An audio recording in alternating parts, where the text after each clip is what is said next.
Hello viewers, മേരാ പ്രിയ ദർശക്, എൻ്റെ പ്രിയ കാഴ്ചക്കാരെ, എൻ നൻപർകളെ, മേരെ സാത്തിയോ. Now I am in front of my house, in front of it's in a shop. I'm giving you some classes. Anyway, that's why you heard the sounds. It's heavy rain here. Anyway, I will carry. Then I think I gave you the sentences. What are the sentences? Okay, now you can also learn about more sentences. Sentence, what is a sentence?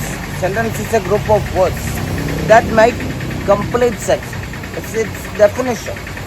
നമുക്കറിയാം, sentence പറഞ്ഞാൽ അതായത് പൂർണ്ണമായ വാക്കുകൾ ഉൾക്കൊള്ളുന്ന കുറേ വാക്കുകൾ ഉൾക്കൊള്ളുന്നതെന്ന് പറയാം അല്ലേ.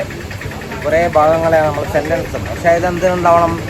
അർത്ഥം ഉണ്ടായിരിക്കും അല്ലേ. ഇപ്പം ഹീസ് എ ബോയ്, അതിൽ നമ്മൾ ഹീസ് എന്ന് പറഞ്ഞാൽ it's not complete, but boy കൂടി വേണം, അവനൊരു കുട്ടിയാണ് അല്ലേ. അതുകൊണ്ടാണ് there are four kinds of sentences used in English. आपको मालूम है ना, चारों तरह से सेंटेंस यूज करेगा इन इंग्लिश लैंग्वेज में, अंग्रेजी लैंग्वेज में. वो फर्स्ट वर्ड assertive और declarative sentence. Assertive or declarative. I give you the definition. Assertive sentences are statements. Okay, അപ്പോൾ എന്താ പറയുക, പ്രസ്താവനകളായി വരുന്ന വാചകങ്ങൾ അല്ലേ. He is A great player, she is A great dancer, she is singing well, ഇതൊക്കെ നമ്മൾ പറയാം അല്ലേ, പ്രസ്താവനകൾ പറയാം. അപ്പോൾ ഇതിൽ തന്നെ ഇപ്പോൾ മറ്റൊരു പേരാണ് ഡിക്ലറേറ്റീവ്. അപ്പോൾ then positive and negative. She is not a singer പറയാം, she is a singer, she is not a singer, then it will become negative. Both of kind of sentences are used in this one. Okay, anyway, it's very easy. Then second one, imperative sentence. Imperative sentences are, it's requests, commands.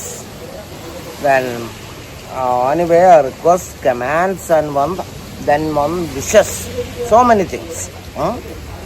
അപ്പോൾ അതിൽ request എന്ന് പറഞ്ഞാൽ നമുക്കറിയാം, please come with me. Example, please come थी दौड़ा ज़्यादा इधर से अല്ലേ നമ്മൾ പറയും ഹിന്ദി മേ, ഇങ്ങ വാങ്ങോ തമിഴ് മേ. അതുപോലെ പിന്നെ നമ്മൾ പറയുന്നത് commands, get out from here. പറയില്ലേ, നമ്മൾ പറയില്ലേ, പുറത്തു പോകാൻ പറയും, അത് ചൂടായി പറയും.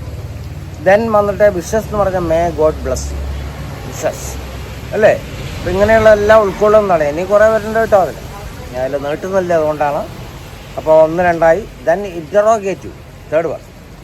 Then what's the interrogation it means question. എല്ലാ ചോദ്യങ്ങളും ഇതിൽ വരാം. What's your name, where are you living, how are you, like that. ഇതെല്ലാം interrogative. Last one is exclamatory.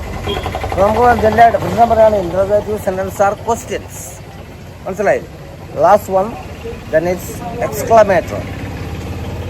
What's exclamatory? To express sudden feelings. Exclamatory sentences are used. നമ്മൾ പെട്ടെന്നുണ്ടാവുന്ന നമ്മുടെ മനസ്സിലുണ്ടാകുന്ന വികാരങ്ങൾ അതിനെ പ്രകടിപ്പിക്കാനാണ് എക്സ്ക്ലമേറ്ററി സെൻറ്റൻസ് ഉപയോഗിക്കുന്നത്. അപ്പോൾ നമ്മൾ പറയാം, oh what a shot that is അല്ലേ. നമ്മൾ കളിയാണ്, ഓ എന്തൊരു ഷോട്ടാണ് അല്ലേ. ഹൗ ക്രൂവൽ ഷീസ്, അവൾ എന്തൊരു ക്രൂരയാണ്. ഇങ്ങനെയൊക്കെ നമ്മൾ എക്സ്ക്ലമേറ്ററി പറഞ്ഞു. അപ്പോൾ ഇതാണ് ഒരു section. Then I will come soon with you afterwards. Okay, then good bye.